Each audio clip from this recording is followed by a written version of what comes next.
Hey, Mike, how's it going today, man? Good, Frank. Good to see you. Good to see you. Yeah. Good week? Oh, well, always a good week. You know that. It's the question we have to keep asking ourselves just because we meet up like, what, once a week or, Yeah, yeah, yeah. at least.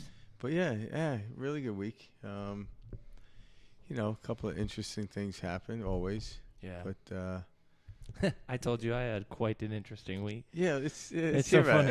yeah. Well, no, the biggest thing is so whatever we're thinking about, whatever we're feeling, these different emotions will manifest themselves into different experiences. So we'll have experiences, we'll meet certain people, and we are experiencing a living manifestation of what we think about Yeah. and what we feel and how we feel.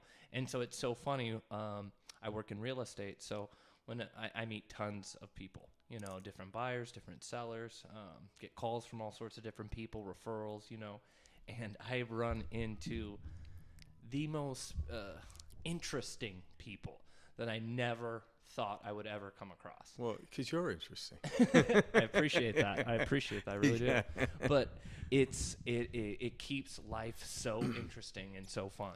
And yeah, like what we talk about, I know every day when I get up, I'm playing a role. I'm not a real estate broker. That's not what I am. That's a role I play. That's yeah. It puts food on the table.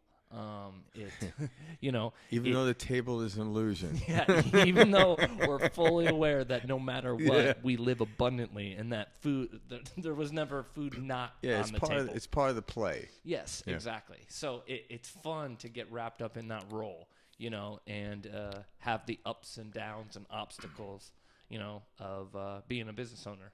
Yeah, there you go. So There it's you cool. go. It's It's part of cool the and it's game. fun. Yeah, Yeah. exactly. It's just another way of playing the game. Yeah, and what I want to press upon is like 'cause we started out earlier about setting forth type of intentions or how you feel, and what I've noticed, and what's interesting is when I've learned to ask for something, I ask for things now in a feeling, not even even I soften up on the visual of having to be somewhere or having to look that way. Um, what I do is I immerse myself in this feeling. And what I've noticed, even things I've asked for like 10 years ago or 20 years ago, are starting to appear now, which is interesting because it's like I'm almost at the point in my life where I'm stopped asking because it's almost like had written out this list since I was a child. And I've gotten like 5 things off of it so far, but the list contains of thousands of items, so to speak. And all the things I thought once I had gotten, it would create this sense of joy in my life. And then as I got to a point where I was like, well, I always had joy coming in and out. And what I've noticed is when I stopped thinking about any external thing, and I just sometimes I get distracted by like being at the beach or a leaf or whatever. All of a sudden it hit me, or in a meditation. And why I say distraction in the past, I almost distracted myself into this place of nirvana. Now I'm learning better how to just get there. And when I get there, I forget about the outside world, but then all of a sudden it hits me. That thing comes my way, the opportunity, the Flow. business venture, or the person comes in, the money. All of a sudden, it's like, wow! I forgot I even asked about it. It was like I had this warehouse full of stuff I've been asking for, and I was just given the key to it. And I opened the warehouse, and all the things were on the shelves I asked for. But even in that moment, I realized, yeah, but I can only utilize or experience one of those things at a time. So I can't even get overwhelmed inside the warehouse. I have to just realize if I have 5 cars in there, I could still only drive one of those cars at the moment I'm in. But what's interesting is just seeing that everything I asked for was always given.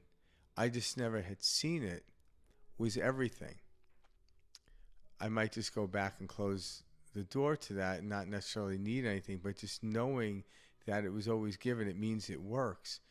it was the feeling that I can produce all this. So the fact that I am the producer or the manifester of it means I can completely detach from it all because it will always be there. And I start to realize that so life gets even simpler and easier. And as I go forward, I don't know how much more simpler and easier it is, or more exciting, I should say. Because when you're excited, it's easy. You know, it's like I told somebody, I'm like, you know, like I would drive to California, you know, every once in a while, you know, try to do as often as possible. And after a while, like the drive can get somewhat laborious going through the desert because there's a span from Phoenix to LA or even San Diego where there's nothing around. You sometimes, you know, now that the, you know, satellite works better, you don't really lose so much reception, but it's just, you know, you're looking at desert, right? So, but I was telling somebody, so if someone said just get in the car and drive to LA and you were in the midst of doing something you enjoy, you'd be like, ah. But can you imagine I said, well, if you drive to LA, there's a check waiting for you for $7 million. How difficult would that drive be? It changes everything, right? Everything. Yeah. So what does $7 million represent to most human beings on this planet? It's freedom. Because they think if they had $7 million, they wouldn't have to do this, wouldn't have to do that. But even after a while, $7 million is a concept. It's not even a really tangible thing, especially today. It's like no one ever hands you, like even a check is a piece of paper, and then these digits end up in some app on your phone. You call it your bank. It's my bank. My bank's an app on my phone, right? It's like they don't even let you in the damn bank anymore. We think everything's so serious. Yeah, it's like, what is these numbers? So legitimate. Yeah, but those numbers make me feel all warm and fuzzy inside. Depending on how big or small they are, they're like, holy shit. But yet, all of a sudden, the feeling of knowing what's going on or where I'm going to is what creates the ability to actually move forward in the excitement.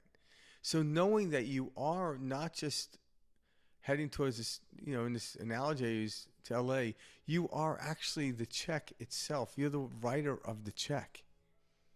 You're the one who actually wrote the check. You are actually the bank. So you can always get into that state. So getting in and then getting to the place of interacting with the physical world, or what we call the doing, becomes easier. And that was the point I was trying to get through. So it's easy to drive to San Diego or LA, wherever you drive it to, knowing there's a $7 million check waiting. But knowing you're the producer of all of this stuff, the cause and effect. And I heard Dr. Joe Dispenza say this. I thought it was, the way he said it was brilliant. You're the causer or causing the effect. Rather than cause and effect, it's like it's out of your hands. But when you're causing the effect, you're creating the causation of the effect in which you're experiencing. You actually have full control of it. So you're not only the person receiving the check, you're the one signing the check at the same time as you're receiving it. I think it's important that we point out to those listening that Frank and I both have very much so been on the other side of this. And, Yeah. oh, why is the world doing this to me? You know, Yeah. and just reacting, you know, and Yeah. not understanding that how we feel and how we regulate our bodies is how it's not the reason. Okay, this is so hard to explain because we're not saying that because you ran into this specific what we're saying is the situation arises because of how you feel, but you can never make a specific situation happen. Do you see what I'm saying?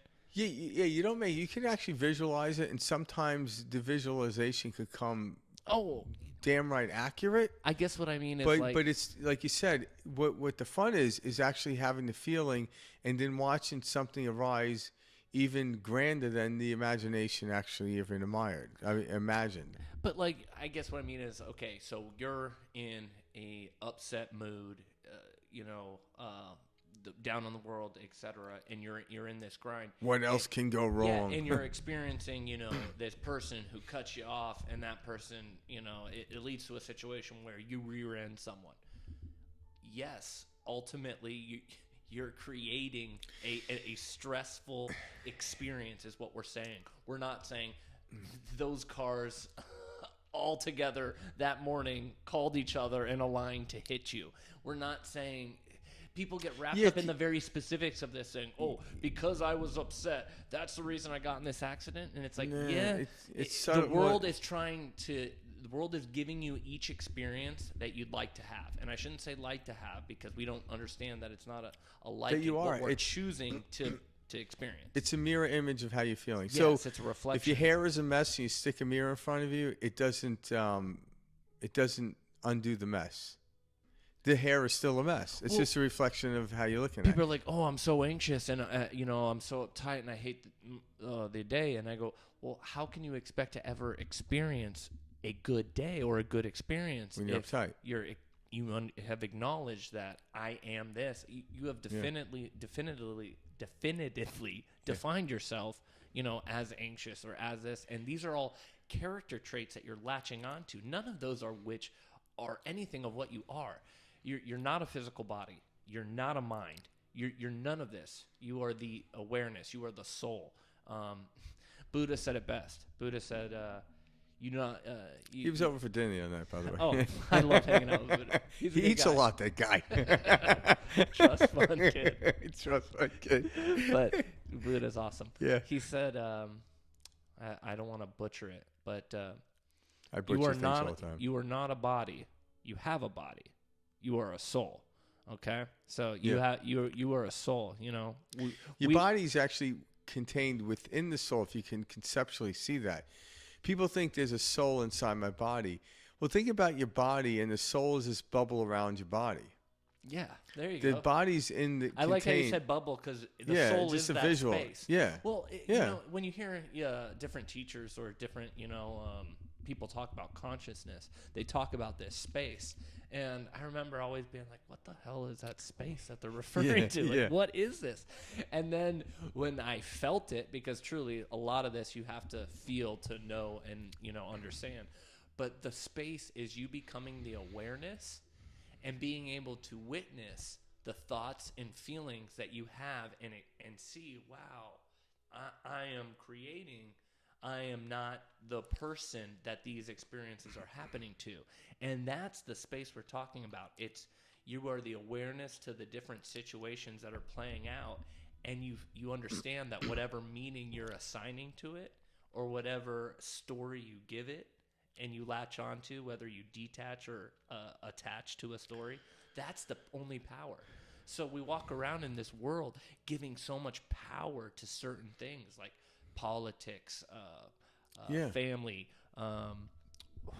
religion, wealth, all these things, and it's only the amount we assign to it. And so when you can detach from it, you become what you are, which is infinite. It's almost like we're on this world stage, and let's get into the fractal aspects. When you look around, and let's pretend like this is a world stage and we're on a play or a movie set. So we're all actors, and we fall into this persona. So one of the famous lines that I've heard of, like Marlon Brando would say to the director, "What's my motivation?" Hell yeah. Maybe he did that in he only talked like that in The Godfather, by the way. It was like it's still a good impression. He's like, "What's my motivation?" So ask yourself every day, what is your motivation for today? What character do you want to play?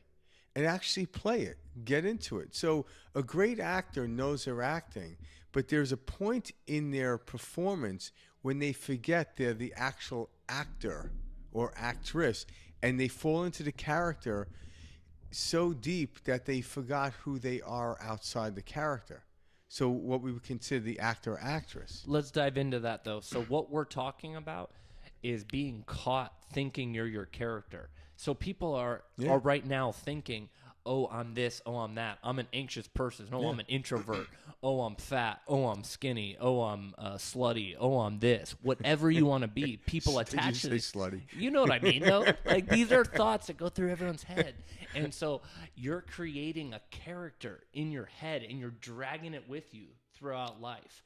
Like, no one knows who you are except that you give off this aura of this of the stories that you're carrying, and it becomes your character. You can change that character at any point, any moment, you can become a new character. And persona, I love that you said persona, because persona, if you bring this back to like root words in Latin, and I've always like read and saw this, persona is simply referring to a mask. Yeah. That's the word. That's the root word, I think, in whatever. Yeah, Greek and or exactly. Latin. So it means mask, and then It means mask. and then you come into it means a persona, then is personality. Yeah, and then person. Person Yeah. comes for persona, Yeah. or et cetera. And persona means mask. Yeah. We are what we say we are is the mask we're putting on. If you say you're an introvert, whatever, you're this, you're that, sure, if you you're are, playing that character. but So when you are right now. Yeah, but when you're aware that you're actually playing the introvert, you don't get hung up on it. You actually do it well. Thanks for circling it back like that, because that was important. That's like what I was ultimately getting at, is we don't know that we're trapped as the character. You have to see that this is the space we're talking about. You have to see that you're not the character. You have to realize you're the awareness to the character. Yeah. And that's how you get out of the trenches. Because right now you're trapped thinking, I'm this character. I'm trying to make things happen. And you're playing all these ideas out in your head. This should be like this, and this needs to be like this in order for me to be happy. And you're on these different rabbit trails. You need to clear all the mind and just be. And when you can just be, that's when you're out of the trenches. That's when you're no longer the character, and you start to see your daily activities for what they are. Yeah. You being able to navigate in and out, the director, the actor. You're constantly the witness. Yeah, on the set. Yeah. And then let's take it even deeper further than what we were talking about earlier. And what I mean is, so each actor, so as an actor matures in their career, so say an actor's been acting or an actress been acting for 30 years, the assumption, and they're really good, the assumption is they have maybe like 30, 40 films under their belt, as we say. So we live in this universe that could be explained in a fractal geometry or fractal mathematics, and me and Mike have touched on this before. By any means, I am not a scientist or, but I've read enough about it to have a simple concept of it. So when you look at this fractal, break it down, and me and Mike were talking about this earlier. So an actor at a certain point in their life, say, matured enough to say, okay, I've been in 40 films over the course of my life. Those are literally 40 lifetimes of what we can seek. So for each actor, each film was an experience of a lifetime. So right now, me and Mike are in this lifetime. We're playing a role. Oh, yeah. But we're aware of playing a role. But we're also aware, to some degree, that we played other roles. And what I mean, other lifetimes. So this lifetime right now contains, for me, born in August of 1967, put me at an age of 53. Come August, I'll be 54. But those are just calculated things within the framework of this character. Space-time. But I also know that I've lived other lifetimes, and I also know I'm going to live other lifetimes in what we call my future. But in the quantum universe, they're all happening now. But because we're in this physical world of a time-space linear perspective, that can get a little weird. So let's go with past, present, and future. So present right now, I am Frank Daly, and this is my kit list in front of me. We're doing perspective shift. But also where... Today is February 10th. At the same time... Yeah, let's get you real know what technical. I mean? Date and time. What time is it? But all of which we made up. Yeah. Construct. Well, yeah, it's a construct. But yet this construct, a useful one. This construct has a rhythmic aspect to it. So we go along with the cadence of it. Fractal. Yeah, there's a cadence to it. So we go with it. But yet we're also aware that we're having this conversation. We didn't proceed with, okay, this is what we're going to talk about. We just started doing it. And then whatever flows. But what it is me and Mike, what we do prior to this talk, we do this meditation. Lasts like a 20-minute meditation. And it's different every time. We don't know where we're going to go. We just go into it. So that actually gets us in state. So our awareness and then our interaction within this physical realm actually concludes. So what will happen is later on when we go to watch this tape, a lot of times I'll put a day or so in between. And like, wow, I didn't realize I said that, or that was funny, or oh, that wasn't funny. My grammar's off, and stuff like that. But I try not to get critical because I really step back and realize, oh, wow, it was pretty cool. Because now I'm just watching, I look at myself, hey, it's a goofball. I'm watching, but I'm aware I'm playing a role, and this is what makes me dive into it more, very comfortable, like a great actor or actress, fully invest in the role for two reasons. One, they know they can do it, and the other one is they know they have many other shots of doing it. All right, let me jump in. So Jump in. I love how you do this because, like, what you were just saying is so true. So when you don't know you're playing a role, you get very self-conscious. Yeah. And you get very insecure. And this is why a lot of people come off extremely not confident or like very insecure or just not sure of themselves. And that's why there's that weird energy when you're interacting with people. Frank and I are extremely confident because we completely know that we're carrying around a bunch of bag of bones, calling it a human body, and He's like, oh, this is my character, you know. And truly, guys, you gotta loosen up because we take life so seriously. Well, once you actually understand this, so when you understand the concept, it's interesting because it's intellectual. And then if you listen to it, mull it over enough, it will actually allow you to step into the experience. But once you have the experience of it, you don't need, letting go is something you automatically do. You already do it. So step into it, and then it naturally happens. It's not something you have to work at anymore. Well, that's the thing. Like, you become so comfortable It's like when with you jump- yourself when you know what you are. Yes. And what I mean by know what you are is to know thyself. Yeah. That's exactly what I mean. And to then, know yourself. and then when you take it to the streets and actually have the physical experience, you actually then, it goes from a belief onto a complete knowing. So a lot of times, too, like even in the imaginative aspect of, I can imagine something. And if I hold on, like I can imagine myself in Hawaii right now. I could do that for 5 minutes. But when I open my eyes, I'm here in the studio. All right? But if I imagine myself going to Hawaii and open my eyes in the studio, I jump on the laptop, set up airline tickets, and say, argument's sake, a month later, I'm actually in Hawaii. Now, when I'm actually experiencing the physical experience, I no longer have to utilize my deep imagination. I'm actually living in the imaginative experience. So it takes it to a whole nother realm. So we're not here to deny that. Because, yeah, I can be in prison and experience myself as a free person until someone pulls me back and I notice the iron gates, because freedom can be had. The same too, somebody could be living in a mansion and feel like they're imprisoned because, the wife won't let them get them out of town. I hope Karen didn't hear this one. Honey, can I have? What is it called? But what is it called? What is that? Permission slip? Permission slip. Get out of free. What was that? What was that? That was a movie. Hall pass. Hall pass permission slip. Hall pass. It was on the tip of my tongue. Yeah. Owen Wilson. Yeah. Hey, let's forget we even had this conversation. I went way off target here. I'm gonna get in trouble. I know. Hey, keeps it interesting. It does. Yes. You know.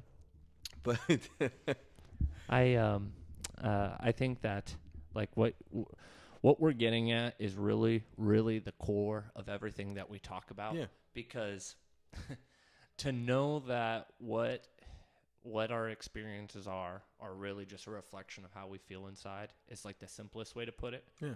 But when you realize that and you begin to feel that, you understand what you are, and so you're not worried about how you're coming off. And when you're not worried about how you're coming off, you naturally come off in the way you always wanted to come off. And there just becomes this new aspect about you, this new self. It's almost, it's like so peaceful. It's very, and again, this also comes because you're tuning the mind through meditation. You know, that's a big aspect. But there's just like, when you can get out of the survival mode, you become a new person. And knowing this concept that you've had many lives before, you'll have many lives after this one, so there's infinite amount of lifetimes, however they lay out, are here, will get you knowing that you're eternal, as we call it. All of a sudden, survival no longer makes sense. It becomes nonsensical. Because we're surviving thinking, this is it. This is all I got. So I must survive this. It's like gladiators in an arena. If I either die here or make it back to my my hut at the end of the day. And I'm like, no. There's many arenas in the sky. This is not the only one. So then you actually become very playful. Whether you're slain by a sword in this arena, it doesn't matter. So what happens is I become the better gladiator because I'm no longer trying to survive. I'm just actually having fun. So when you actually understand the concept of eternal life, you know being survivalist is nonsensical. Yeah, exactly. Nonsensical is a great way to say it. That's why it's funny. We sit there and watch, like I sit on the couch and I'll watch like what is that TV show Alone? Which one? Oh, Alone. They drop like 10 people off in these isolated areas and they're not together. I've never seen that. Yeah, I think it's called Alone. And I'll watch these people and they're like, and I think they're trying to stay 100 days. They have to get to at least 100 days. Now, from what I understand is no one else knows if anyone else tapped out. So anyone, I think they all have radio. So if things are getting bad, they call up a helicopter, comes, flies them out. Mm-hmm. But the other 10, or there's 10 contestants, and so the other 9 contestants wouldn't know if someone left or not. Okay. So you go up to 100 days. So you don't know, like, so you can't be like, okay, I'm the last one, I can leave. No, you might spend 100 days out there where everyone left at day 5. You know, it's like shit. You know. But I'm watching this. I'm like, this is insane. I'm like, they like have to create their own hut. Now, what's interesting is they bring in the drama to it, because if you had somebody that was like a Forrest Gump type, like, oh, this is kind of fun. They start building a house. They could build, because the thing about this, there were civilizations, as we know in story form, that actually thrived and lived in things like that. But because we are beyond that survival place, we're still in it a little bit, but we're beyond it. We're coming to more creative. Well, now it's like, hey, let's go back to survival. I'm like, and then we watch this on TV. I'm like, who in the right mind would do that? It's nonsensical. I'm living in a house with a flat screen TV on the wall, and that person is trying to create a spark in a fight in a fish, and they're trying to get a fire because they found a fish and they're trying to cook it. And I'm like, yeah, I got a restaurant at the end of my block there, you know, I'm going there. And it's funny because it's like, what would it be like to go back to the rudimentary aspect of survival? I'm like, yeah, it's nonsensical. But you know what? I'll watch it on TV for a brief moment. I love where you're going with that, too, because it relates on the level of, okay, we now truly live like absolute kings. We our lives on every level, even made down to a level that we consider lower level of money. Think about kings in the 13th century. Running water, electricity. Come on. Think about their mattress. Refrigerator. They had high quality hay. That's what I'm saying. Can you imagine like somebody selling like a king of mattress back then? We have the finest of the hay in the valley. That's what I'm saying. You know, so like I have a sleep number bed. You know? But we have these luxuries, and where is our quality of life and level of happiness? It never changed. Even though we live like what we would modern day kings and queens, whatever. Yeah. Speaking about bed, like your watch is like, you've never had a great night's sleep unless you slept on this. I'm thinking to myself, human history was nothing but a historical aspect of great night sleeps. You don't know until you experience something different. So whether you're experiencing happiness in the 13th century or in the 21st century, happiness is happiness. We talked about this before. It's because we attach it to items. And until the item reappears, that, I'm searching for happiness. I'm like, happiness is not something you're searching for. It's a field that you actually enter into. And when you're in happiness, everything that's around you is a replication of happiness, or a reproduction of happiness. Yep. It perpetuates the happiness. So happiness is not something we're looking for. Like, are we any happier because we have cell phones opposed to rotary phones? Or even better yet, people smoke signals. No, at home, like when you're listening and tuning in, to find happiness, you have to find yourself. Truly, you have to find yourself. That's the point of life. Yeah, you need to find yourself. And when I say find yourself, people are like, so how do you find yourself? Oh, what I mean by that is you will go with Look in the closet. Hey, I looked everywhere. A quick way to find yourself is to get out of your way. How do you get out of your way? Know that you're eternal. And literally, I've said this many times before. I'm going to say it again. is a one way, is a couple ways, but this one way I like hearing to kind of realize that we are eternal. Like I know I was once 18 years old or 17 when I look at my yearbook picture in high school. And I could look at that picture, but until the moment I'm at the age I'm in now and I go back and realize, wow. But yet a biologist will tell you there is not one living cell. That 18-year-old body is completely vanished from this earth.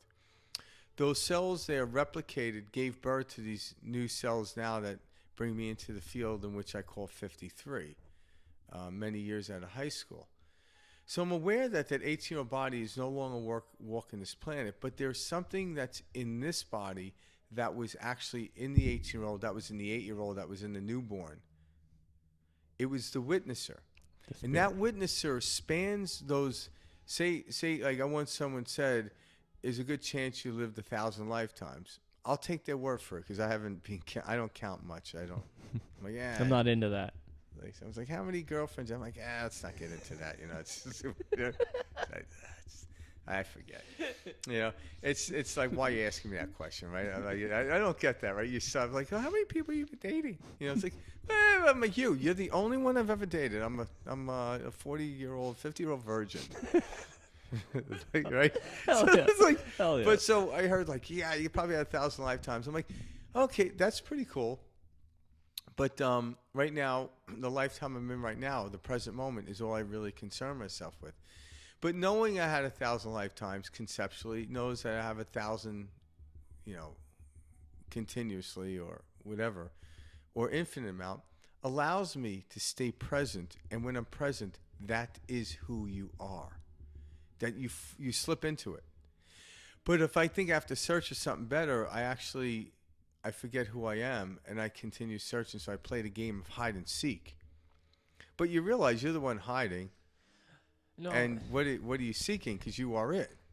that's a great point. Like, for me, what I kind of did was I peeled it back and started to say, what am I not? And then I was like, okay. I started to realize, okay, I'm not my emotions. I can recognize and see that when this feeling comes up, to help me get this, I used what I thought was science. Now I see science is something we obviously created. Yeah, it's a good reference. It's legitimate. It's an intellectual. It serves its purpose. Yeah, it yeah. totally does. But I believe in miracles. I do. That's what I'm going for. Well, Science will be right 8 out of 10 times. Well, science science will measure the miracle after it happened to make it a non-miracle. Exactly. So a miracle will only exist based on, I can't explain it to now, but think about it, the cell phone is a miracle to someone that from 100 years ago. I'm like, come on, it's a miracle. Well, science, you get you get an electrical engineer or some type of computer engineer will easily explain it. I'm like, is this a miracle? Like, no, this is common sense.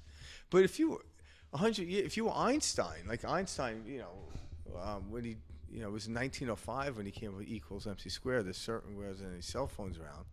Now, if Einstein continued to live, he wouldn't be surprised at this, but it would have been a miracle at that time to produce it, So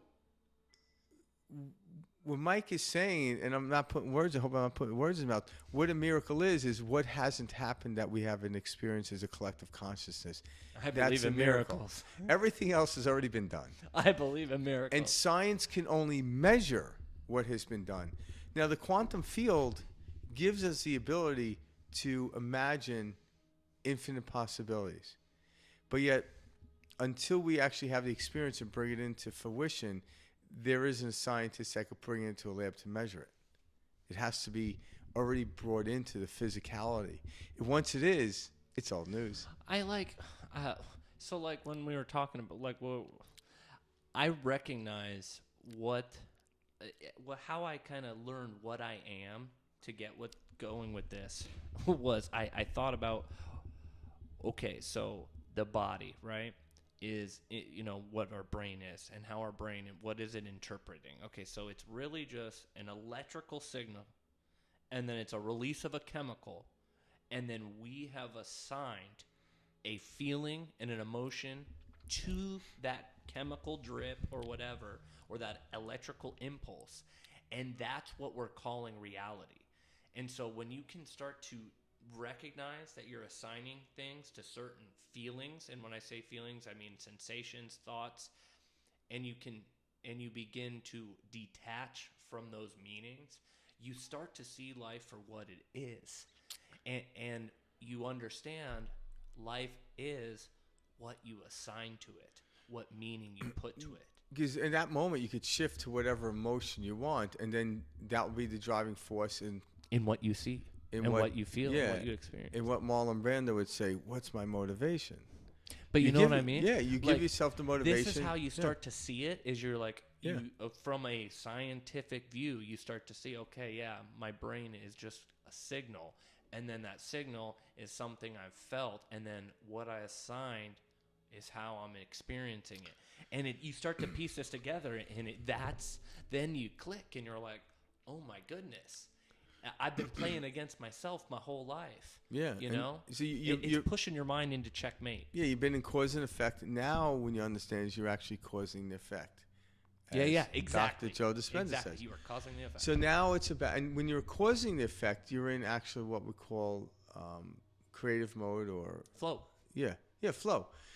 And when you're cause and effect, you're in survival mode because there's seemingly somebody else at the helm. And let's jump in on survival mode. Stress. It's the feeling. It's anger, the causation. Stress. Yeah. That's what we mean by survival mode, though. We mean that stressful. I gotta be there at this time. I gotta do this, or this will happen. Yeah. That's survival mode. We're not meant to live in that. Well, you have to realize you're grinding your gears and you're not moving forward. Think about how intelligent this system is. So even the universe will set us in, if you're doing something moving away from or caught up in the fact that you have no control. Let's start with that. The universe has a mechanism that it's either stress, anger, depression. And what happens, the physical body can only maintain so much time in stress, so much time in anger, so much time in depression to launch you back into this other place of joy and happiness.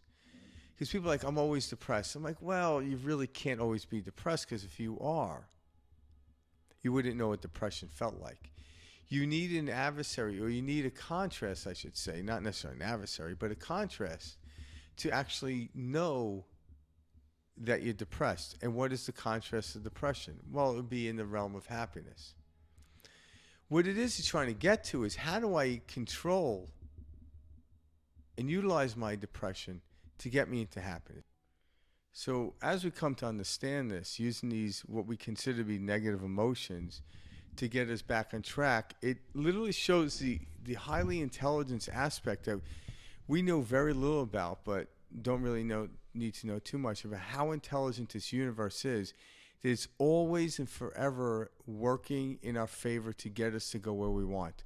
So again, like when I get aggravated, now I understand why am I getting aggravated.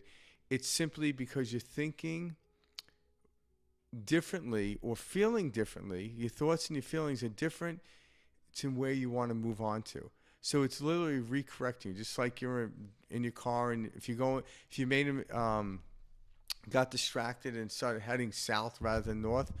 It's nice that the GPS says recalculate, make a U-turn as soon as possible. Although it might sound annoying that you did that, it's kind of nice knowing that it picked up on it. So that's what aggravation is. It picks up on the fact that I'm moving away from where I want to go. And I like that because, like, how I look at that too, when I get upset or angry in a situation, what I begin to realize is the reason I'm upset is because it's not happening the way I thought it would. And so when I kind of take that away from the equation and say, hey, I need to set my intention and feeling there. I'm not here to decide how this happens or comes to be. You have to literally have faith in knowing that whatever's coming into your reality or experience is something that you're going to love to experience. Yeah. You know? Yeah. But, like, that's... we always want to think things should play out like this, and you got to get away from that because you're attaching to the way something should happen for you to feel happiness.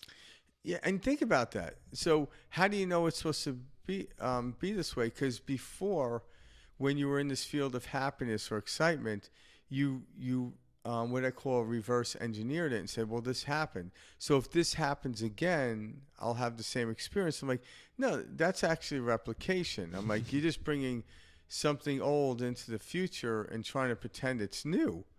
I'm like, I literally want a new experience to have a heightened. I want to be surprised again to be surprised. After a while, if someone kept jumping out of the closet to scare me, after a while I would time it. Almost like, what was that, Groundhog's Day? When the character realized, oh, the guy's going to splash the puddle. And, so he's no longer surprised, but he was able to change his perspective to it. But it was no longer new. It was something that, how do I get out of this? Well, how did he get out of it? He changed his perspective to the whole Groundhog's Day theory. And when you start to go through your daily life experiences and start to recognize that you're choosing how you want to experience that situation, you start to be like, all right, I'm going to put this perspective on it. And then that day doesn't really suck. And you're like, oh, that was actually a pretty good day. No day ever sucks. Well, that's the thing. You realize, holy crap. Yeah. The way I look at this is really changing how I feel about Yeah, this. even if I had a sucky day a week ago, I can go back to that day. I'm like, hey, it wasn't that sucky. Well, that's the thing. People, like, you begin to realize, like, hey, this is actually a great time. I'm having a good time. Yeah. And you're like, it's all how like, I'm wow, looking at yeah. it. Because now we're causing the effect. Exactly. Based on how I feel. Ready to do a question? Let's do a question. Okay, so we got 2 questions in, but let's pick one for tonight. Yeah. Okay. So we have 2. Hold on. Choose either one you want. I haven't seen these yet. All right. Okay, so this one is a good. It's a good one, right, Mike? Yeah, that's like a whole night conversation. And then that one, both are good. What do you want to do? What number? So pick a number. Yeah, let's do one. Let's just start from the top. Start from the top. Yeah, let's do it. Okay. So, you guys frequently talk about being infinite, and that life never really ends. What do you think happens when we die, and what is the point of existence in the first place? Good question. If it is to grow and learn, to what end, and is there an ultimate goal? This is an awesome question because this is what we're all searching for. Yeah. Literally, we're all looking for this answer. I'll go ahead and repeat it again, then we can kind of dive in. Yeah. You guys frequently talk about being infinite and that life never really ends. What do you think happens when we die, and what is the point of existence in the first place? All right. You want to start off? Yeah, all right. So as I sit here from this perspective, I can say, so what is the purpose of this all? And the answer I'll give you right now will stand for now, but as time goes on, it will continue to expand. And that is my answer. Expansion. Whatever comes out of expansion is the eternal thing. So we know the universe is continuously expanding. So the purpose of all this is expanding. I don't necessarily look at it as a lesson, as something to learn, other than through each expansion is new experience. Now, I'm at this place in my life, in this three-dimensional world here on this planet Earth, learning to control what we call our emotions in this ever-expanding universe. And I think that is part of the game here. And that's, I can only say it from the point of experience I'm in right now. So as it expands, how do I control my emotions and how I perceive it and look at it in the favorable position in which I want? That can be the goal in this moment. What is the ultimate goal? The ultimate goal is to move with the expansion, whatever that means for every individual one. But again, you ask me that question 10 years from now, I'm going to have a slightly different answer, more expansive, hopefully. Actually, I know it would be. So that's how I would look at it. And as far as the eternal life, like what happens to us, well, let's get back to what we talked about earlier in the fractal aspects of how life works. So say an actor, the movies come to an end, the director said the last cut, they move on. Well, once that's done, all the post type of stuff, unless the actor has to be called in to do some type of voiceover, they're literally done with it. Now it goes to the director and the editors and everything else. So the actor then, the next day, probably gets together with their agent and say, hey, what's next? Well, I'm going to take a month off and go take a vacation, whatever. But then they are actually going to this place. And again, this is my speculation. There's no way to prove it. But you go into this place of contemplation. Like, I'm talking universal contemplation. Okay, I've had this experience on this dense three-dimensional world, this place with gravity and oxygen and so many people. People giving you a finger and calling you names. They made us go to school. Why? I have no idea. So where do I want to go next? So I want to redo that knowing what I know now, but then you realize I'm going to go back and it's going to be a completely different character. Yes, I know what a movie set looks like. I know what this director looks like, but I'm going to dive into a whole new character, and that's why I'll have no memory of it. Just like an actor sets on another set. They don't have a memory of the role they're ready to play, but they know how to act. That's why there is innate stuff in this. Children know how to walk. They didn't have to memorize. It's innate. But they had to memorize the name their parents gave them and how to get to school. So the way I explain it is you go into this state of contemplation. And that could be eternal or 1 second. But to the universe, it's all the same because it's happening now. And in that place, we can choose what experience do I want to dive into, what depths do I want to dive into to see how strong this power I have. And that's how I would look at it. That's how I'd explain it. And that's my perspective to it. Let's hear Mike's. I like that. No, so okay, when I hear what is the point of existence in the first place, the first thing that comes to me is to be. There's many levels to just to be, but that's the thing. We keep assigning different things. When we say the point of existence, it's only the point of which then what you're assigning to it. How much meaning are you giving to this specific thing? And so your only point of existence is to know thyself, to know who you are, and to be, simply to experience. This, as Frank calls it, corporeal self, this body, is here simply to experience, taste, smell, touch. Well, actually, beyond that, love, that, like these human aspects that are these feelings that we get that are so complex are meant to be valued and meant to be appreciated and understand that they're describing experience. And so the point of existence is simply to be oneself, to be one with understanding that you are infinite. I like how you brought up we talk about being infinite frequently, and life doesn't end. Absolutely. Yeah. and I think that's great. So and I like to add also too, because like Mike said, the point is to be. And you look at the actual word point. The point is a direct indication. So what is the point? It's to be here and now, wherever you are. That is the point. And whatever happens in the here and now, we have control over it through the expression in which we call perspective. And in the show, we call it perspective shift in how we do it. So when I'm here and now, I get to choose my perspective here and now. And when I'm in that point of being here and now, I'm no longer distracted, and that's what we call bliss. And that's what the present moment offers. So hold on, I'm going to... Is there another part of that question? If it is to grow and learn, to what end? This is, again, something I do want to kind of say. Well, not even that. You will want to experience it, but to grow and learn is kind of a strict way of putting it. How I would say it is like, because that's the thing. To be means there's nothing you have to do. You don't have to grow and learn. You can still be and get access areas, of flow, etc. Not to levels that, I'm sure you'd like to, but we don't need to do anything. And that's what I hope people realize. Yeah, it's like a kid saying, "When is summer gonna end? This is getting boring." Yeah, A it's kid would, yeah, it's I like that. summer will never end. It's kind of like the endless summer theory.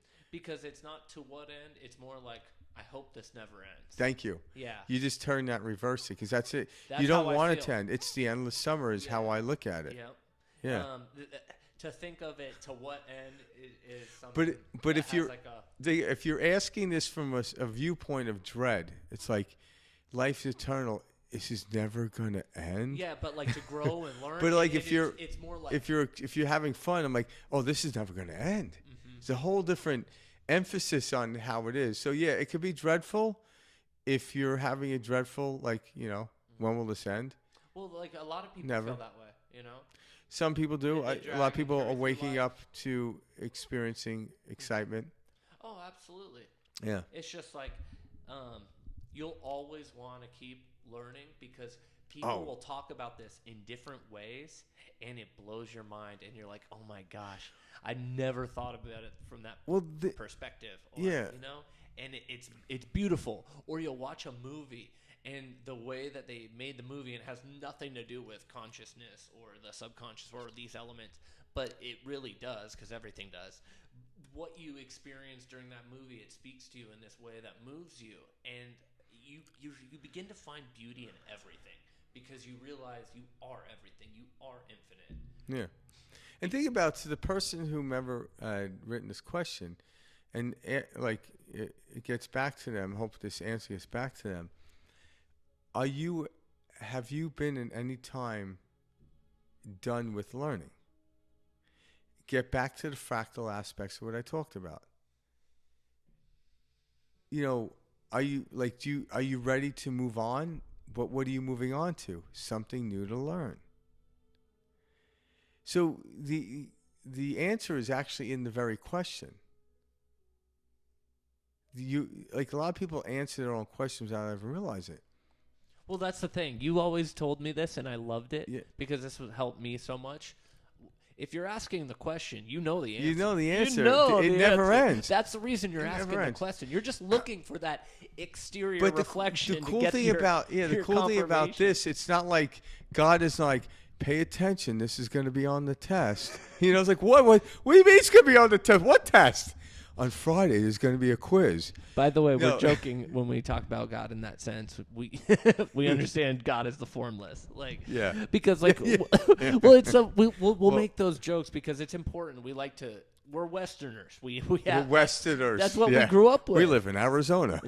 But you know what I mean. I know. It's like in our culture, everyone when they hear the term God tenses up, thinks white guy in the clouds, and it's like not what we're talking about. A human construct. We'll joke about that, but God is formless. You are God. This universe is God. What you're experiencing anything is God. that's contained into the experiencing existence. Just to clarify.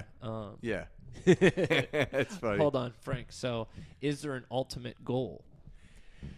To be here and now. Yeah. To be here and now. Mm-hmm. To be in this present moment. And, to know thyself is probably an ultimate goal because when you know who and what you are, and when I say what, it means what you are not, and what, separating and detaching from the personhood, the person that you've created, and that you carry around with you.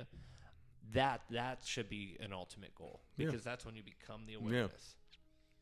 That'll win in the lottery. I'm just really trying to figure that one out. See, and that's why people love this because they'll be like, having $1 million wouldn't be that bad, because then I wouldn't have to worry about a lot of things. So, we'll go on these, that's what. Recognize, catch yourself, guys. Just realize that's a simple condition. But this is how we can learn to detach from the outside world because the lottery's been around for a while right now, and people know somebody or read about someone that won the lottery, and in the beginning it was like, wow, it's amazing. But after a while, the distraction wore off, and they did run into problems because of the attachment of it.